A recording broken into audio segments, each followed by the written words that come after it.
Assalamualaikum warahmatullahi wabarakatuh. Halo guys. Kami di sini ingin mewawancarai terkait K3 di DPUPR. Kami dari kelompok 1. Perkenalkan, nama saya Muhammad Fikri Fakih. Saya Isan Yahya. Saya Muhammad Pratama. Saya Dewa Fadila. Dan saya Muhammad Masyar Afan Afgani. Untuk mengetahui lebih lanjut lagi, ikuti kami. Let's go.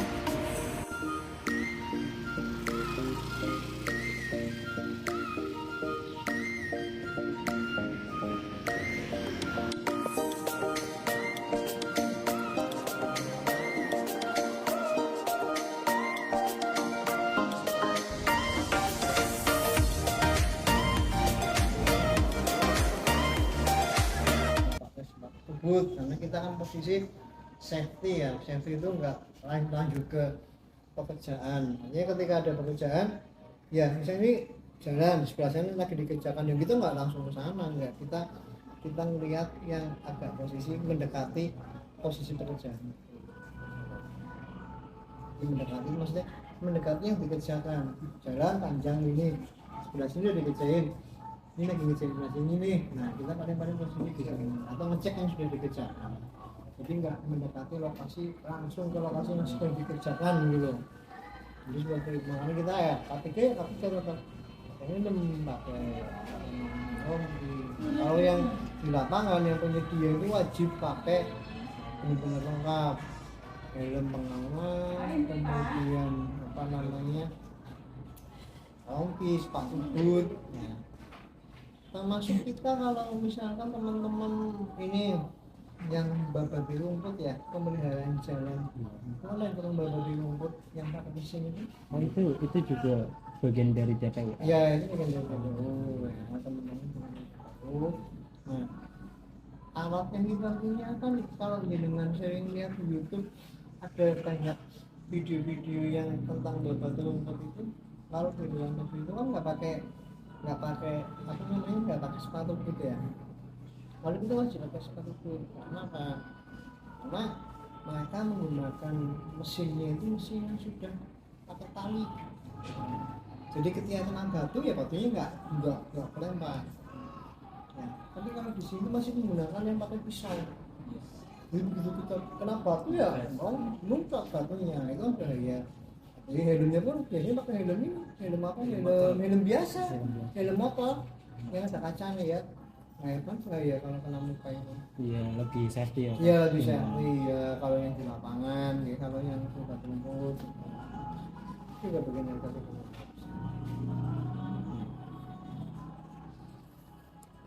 Kalau dulu sih gini mas, kita jadi gini. K3 konstruksi yang dulu dengan yang sekarang itu beda. Jadi bedanya itu sebelum tahun 2022 K3 konstruksi itu bukan bagian sebuah perhitungan untuk menentukan analis pekerjaan. Oke, gimana? Mungkin apa ya nih ceritanya? Jadi gini, analis pekerjaan itu gampangnya ngomong ya, ini ada semen, Iya Bang. ada kata, ada pasir, ada tukang. Kan harganya beda-beda. Semen satu sak berapa, kemudian tukang berapa, bata berapa, pasir berapa, kan beda-beda. Nah, analisanya itu kalau misalkan saya mau bikin tembok 1 meter persegi, saya butuh berapa semen, saya butuh berapa batu, saya butuh berapa tukang, saya butuh berapa pasir. Nah itu dianalisa.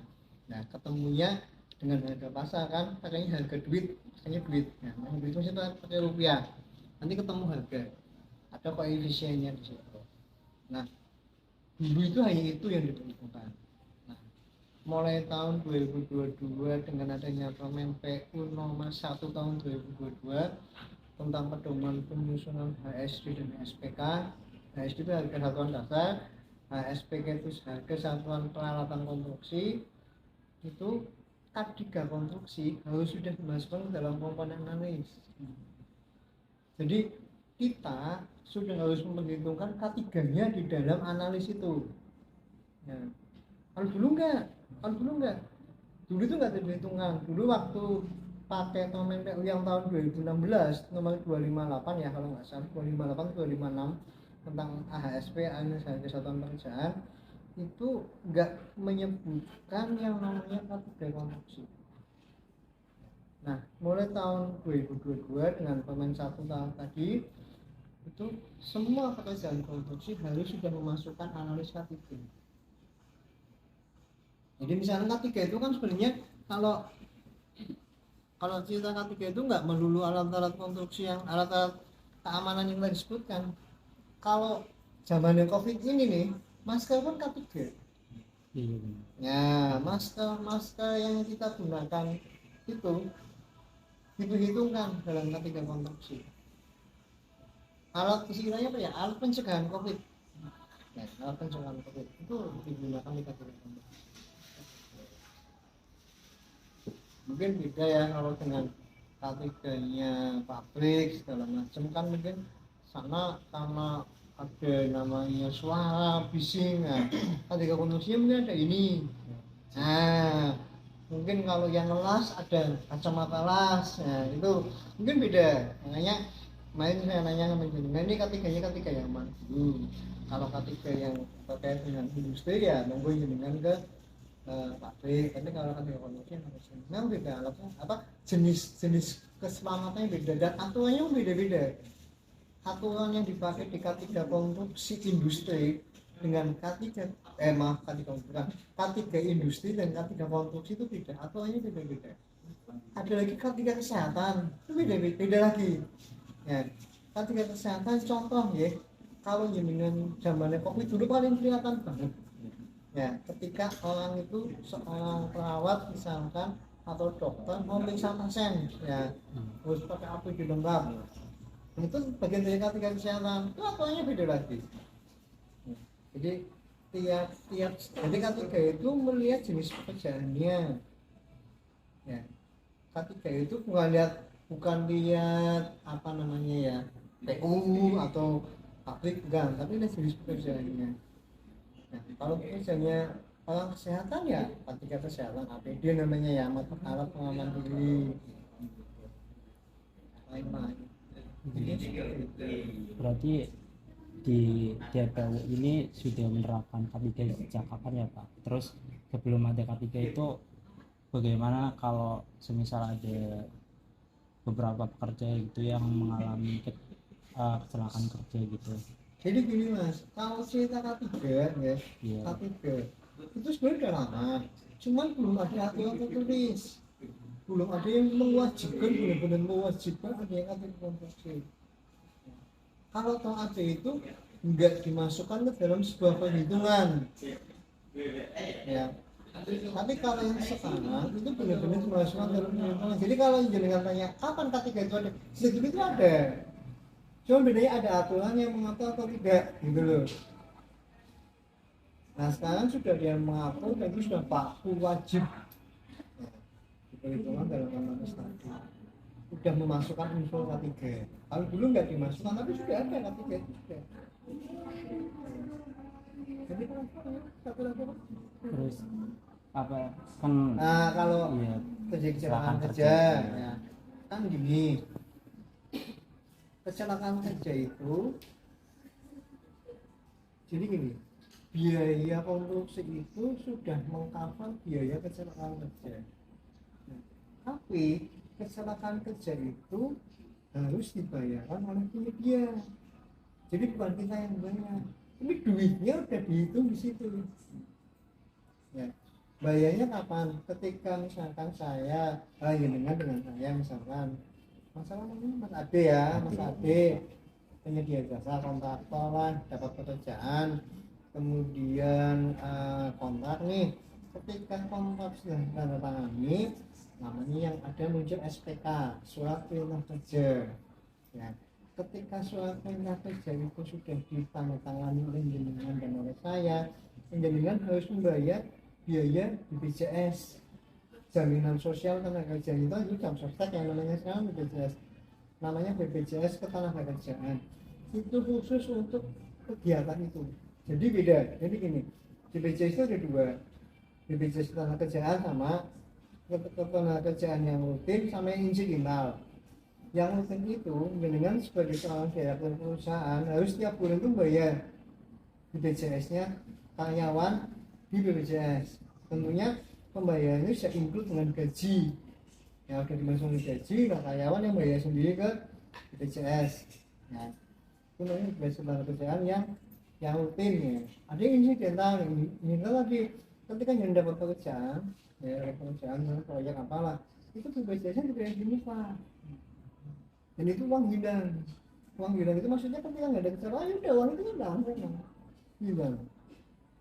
Tapi nanti ketika ada terjadi kecelakaan kerja bisa diklaim.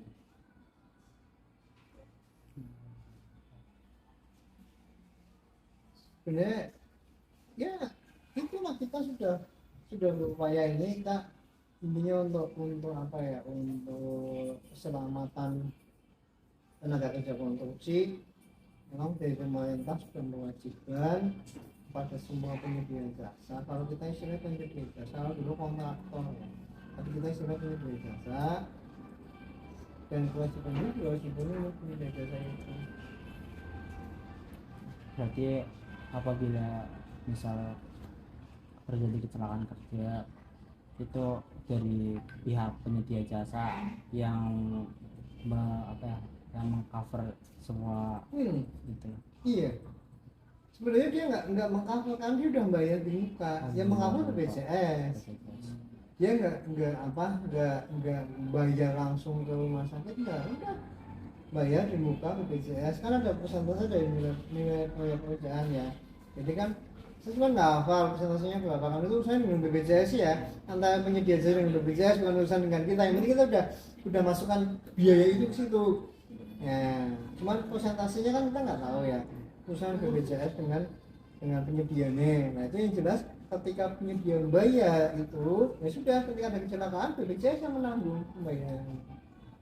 Ya si penyedia udah lepas udah. Gitu sih. Mana?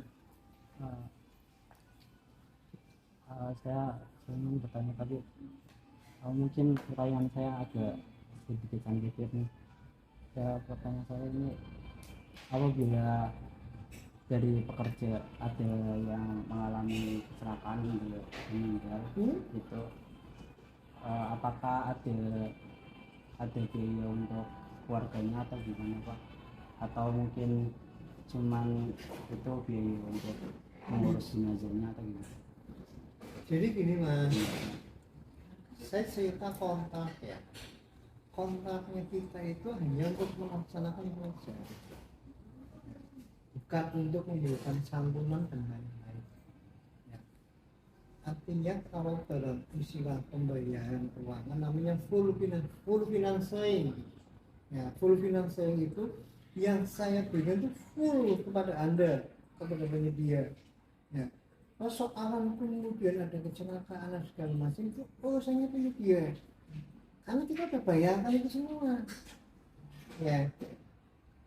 Jadi misalnya di tengah pekerjaan ada kecelakaan sampai menimbulkan cacat tetap ya, atau kemudian meninggal dunia, itu sudah kita serahkan pada perusahaan ya, tinggal perusahaan itu sendiri yang ngatur ya.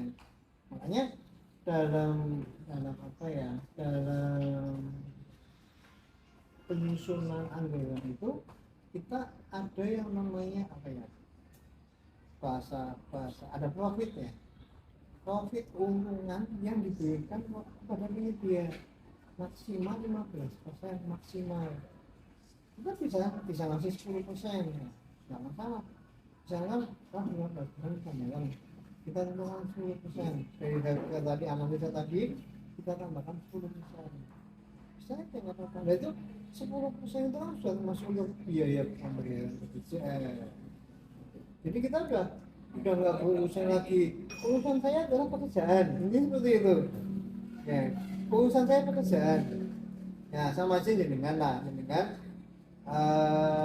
kontrak dengan misalkan ya dengan pabrik lah. Ya.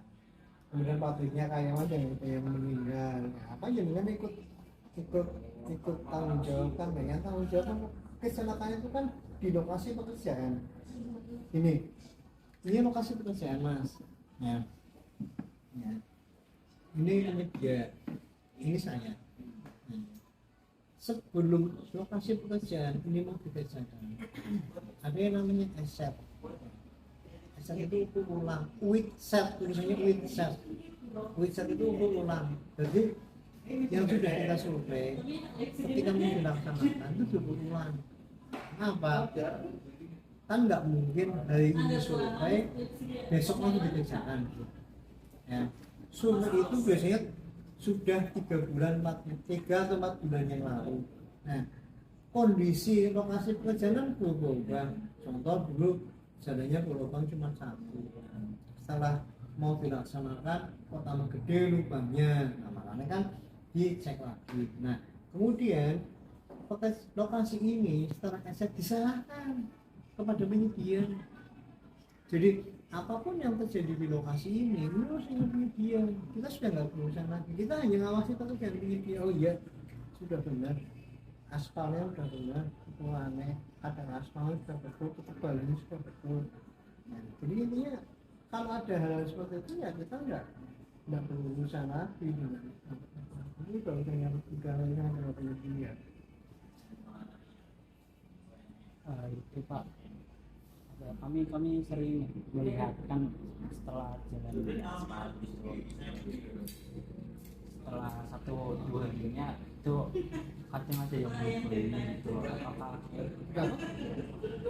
ada oknum yang melubangi gitu, baik itu anak-anak atau gimana, saya kurang tahu, tapi sering terjadi di saat ini ya. Itu nantinya akan diarahkan pulang oleh penyedia atau gimana? Jadi gini,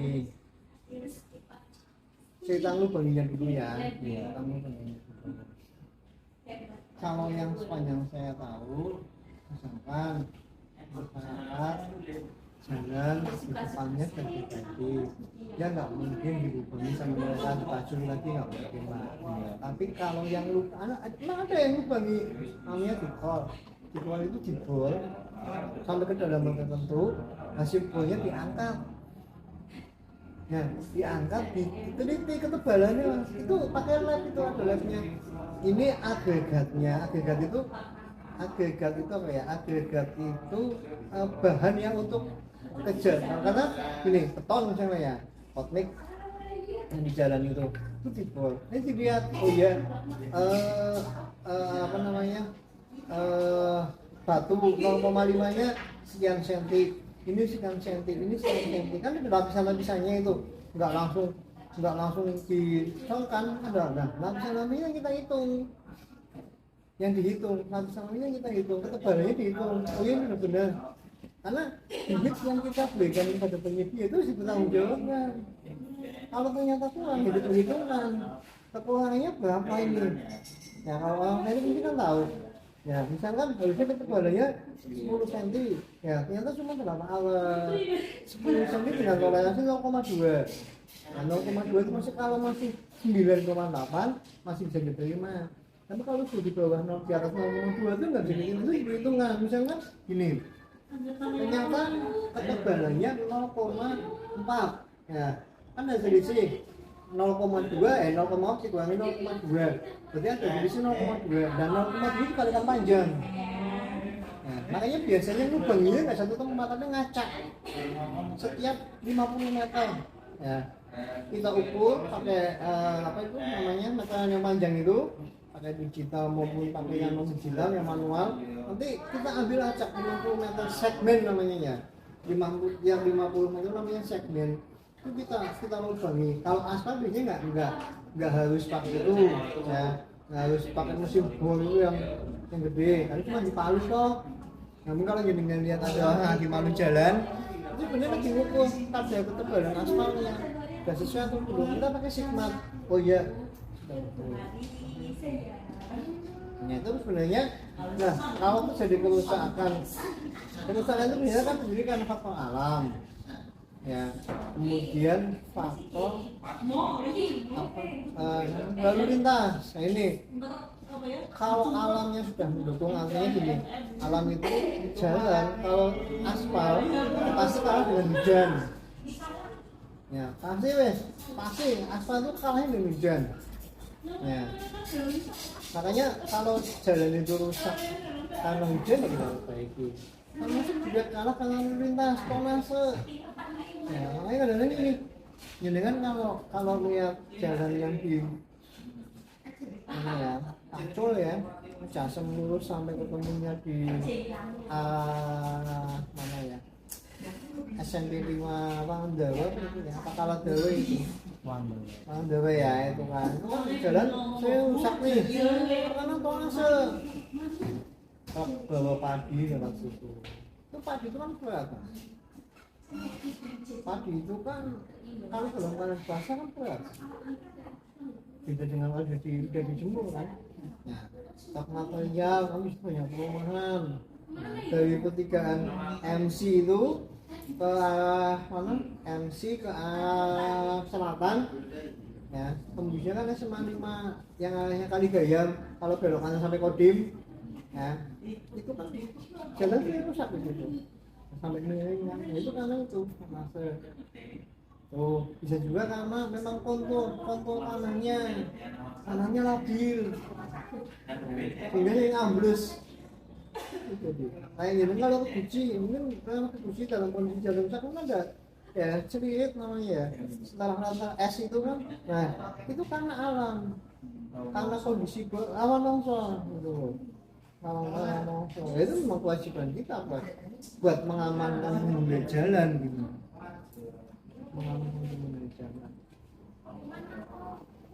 Kalau cara penerapannya gimana? Tadi jelaskan. Jadi penerapannya itu ya itu apa namanya? Apa ya? Tadi loh, kita punya anggaran, ya, punya anggaran. Dalam anggaran itu sudah ada biaya ketiga konstruksinya. Sudah include, makanya saya bilang kalau dari kesalahan kecil mau tanggung jawab kita udah bayar kok. Kita udah bayar, makanya terus apa kalau dia bilang pemerintah nggak perhatian, bukan karena kita udah bayar di muka, udah bayar di muka.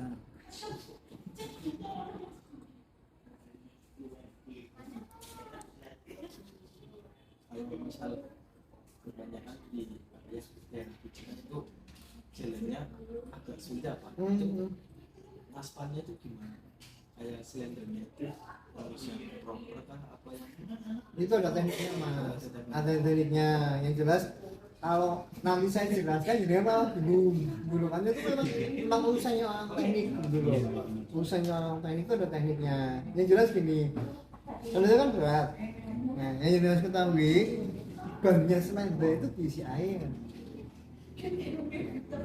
Nah, ketika dalam kondisi jalan untuk tidak jalan menuju ke lokasi kan, otomatis dia nggak untuk menghaluskan kan, ya, posisi walus atau selendang itu kan nggak untuk menghaluskan, tapi hanya untuk menuju ke lokasi. Nah itu ya nggak perlu diisi air. Jadi begitu sudah sampai ke lokasi itu baru diisi air untuk pemberat. Fungsinya dan itu kan untuk pemadatan jalan. Nah sehingga ini kan kalau lihat ini ada sebenarnya di depan ini ya, tidak ada lubangnya di ban itu, di roda besi itu ada lubang dibuka. Tuh, jadi gini, selalu dijalankan ya sampai si posisinya baut pembukanya di atas, diisi air, kemudian ditutup lagi, ganti yang belakang. Atau yang depan dulu, yang belakang dulu, yang harus dibalik yang belakang itu depan dulu. Tapi itu empat di sini. Ada yang tergantung jenis gantinya. Jadi itu jenisnya itu banyak banget. Banyak, ada yang 4 silinder, ada 4 roda, ada yang cuma 2 roda. Nah, karena itu juga melihat materi yang mau dipadatkan sih. Ada tergantung kebutuhan sih. Kemudian tergantung lokasi juga, kan ada juga daerah yang bisa dimasukin silinder. Nah, jalannya mungkin ngepas banget, Sehingga kalau teman selender itu tentunya nggak bisa masuk ya, pakai sender yang kecil. Ya itu pakai tangan, apa namanya saya lupa itu.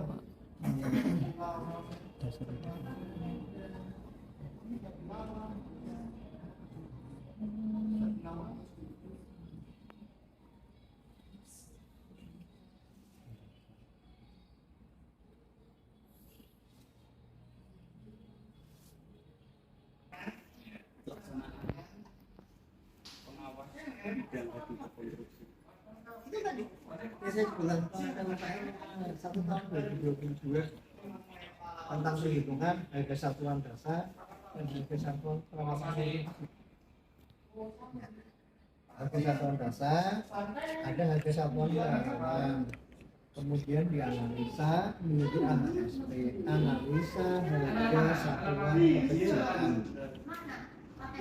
HSD harga satuan dasar, HSPK harga satuan peralatan produksi, ya, dianalisa menjadi AHSP, analisa harga satuan pekerjaan. Tadi kan nggak bilang pekerjaan, harga satuan dasar itu material, HSPK itu berarti peralatan produksinya digabung jadi sebuah satuan pekerjaan, harga analisa harga satuan pekerjaan. Udah saya menggunakan UPR yang mewajibkan bahwa K3 Apakah dari DPR masih mau menjalin kerjasama? enggak gini, jadi kan yang namanya proses pekerjaan itu kan enggak segampang ketika dengan kontrak misalnya begini. Ini istrinya gini, kita kontrak ya kan udah mengawasi, jadi kontrak saya sebagai orang yang sebagai orang yang berkontrak, ya, orang yang punya duit, ya, enggak serta-merta melepaskan duit saya ke penggilingan. Saya punya orang untuk mengawasi gilingan. Bagaimana cara gilingan bekerja, kemudian bagaimana tenaga kerja yang digunakan, apakah sudah sesuai dengan yang jenengan ajukan untuk syarat mengerjakan, apakah tenaga kerja sudah bersertifikat atau belum. Nah, semua tenaga produksi di Indonesia itu harus bersertifikat ya. Apakah kemudian dalam pelaksanaan kerja sudah menerapkan K3 atau belum, kita punya orang untuk mengawasi resmi, dan itu datang tiap hari ya. Ada yang kita bayar namanya konsultan pengawas, ada yang orang PNS sendiri yang memang pekerja. Silakan kan penyediaannya, kamu nggak satu nih, tapi nggak konstruksinya nggak dipakai, saya tulis ya. Nah, nanti tanggapan penyediaannya gimana? Jangan dia hari ini nih pengawas ada temuan tadi kan dipakai, jadi jawabnya hari itu juga siap, kami akan melaksanakan untuk konstruksi. Nah, pengawas sudah ngecek lagi kan besoknya kan, belum, nah itu nanti kalau memang sudah tetap benar ya laporan ke saya tugasnya itu menegur. Ada yang membawa gitu, ada ya. Nah itu tugas kita untuk mereka supaya melaksanakan seperti yang bukan dalam kota. Kalau semisal penyedia jasa sudah melakukan kerjasama dengan DPR, terus penyedia jasa tersebut itu melaksanakan K3 dalam proyek tersebut, mau proyek jalan itu, setelah itu jenengan tadi kan menegur, dapat laporan dari pengawas. Kalau semisal jenengan sudah menegur tapi penyedia jasanya nggak patuh, gimana Pak? Ya bisa banyak kemungkinannya sih untuk kontrak. Nah, kalau misalkan SP itu surat teguran itu kan ada sampai 3 kali. Kalau saya 3 kali kemudian tetap nggak melaksanakan, kita SP, kita putus, kita putus kontrak berarti hanya dibayar sesuai yang dia kerjakan, sesuai prestasi pekerjaan. Misalkan nilai kontraknya 200 juta, kita perlu melakukan, kita cek kan kita punya ahli yang buat menghitung, ini aspal udah habis berapa, batu 0,5-nya udah habis berapa ton ya, hitung dengan analisanya segala macam. Oh ternyata dia baru keluar uang kita 125 juta, itu lihat tipe konstruksi berdasarkan jumlah pekerja dan lama pekerjaan proyek. gimana? Berapa kebutuhan ahli K3 konstruksi berdasarkan jumlah pekerja dan lama pekerjaan proyeknya. Kalau jenengan cerita ahli K3 beda dengan K3-nya loh ya. Ahli K3 itu seorang yang sudah bersertifikat, dia punya sertifikat keahlian K3 namanya. Baik konstruksi, industri, kesehatan itu punya sertifikatnya.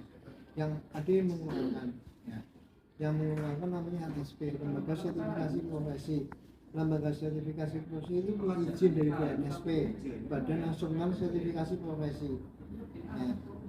Kalau ahli K3 konstruksi ya digunakan pada pekerjaan yang nilainya itu di atas 200 juta. Nah kompleks pekerjaan itu kompleks, beda dengan pekerjaan di bawah 200 juta.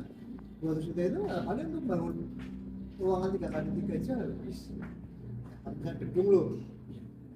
Ya dia nggak butuh ahli K3. Tapi kalau K3 yang benar ahli K3 yang dibutuhkan pekerjaannya kompleks. Jadi dia bikin gedung bertingkat. Itu cukup satu saja kalau udah kayak gitu.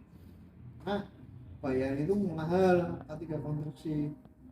Ya, untuk mendapatkan sertifikasi K3 konstruksi juga mahal. Yang dibutuhkan adalah keahliannya. Makanya untuk K3 konstruksi cukup satu. Setiap pekerjaan cukup satu aja. Yang lelang ya.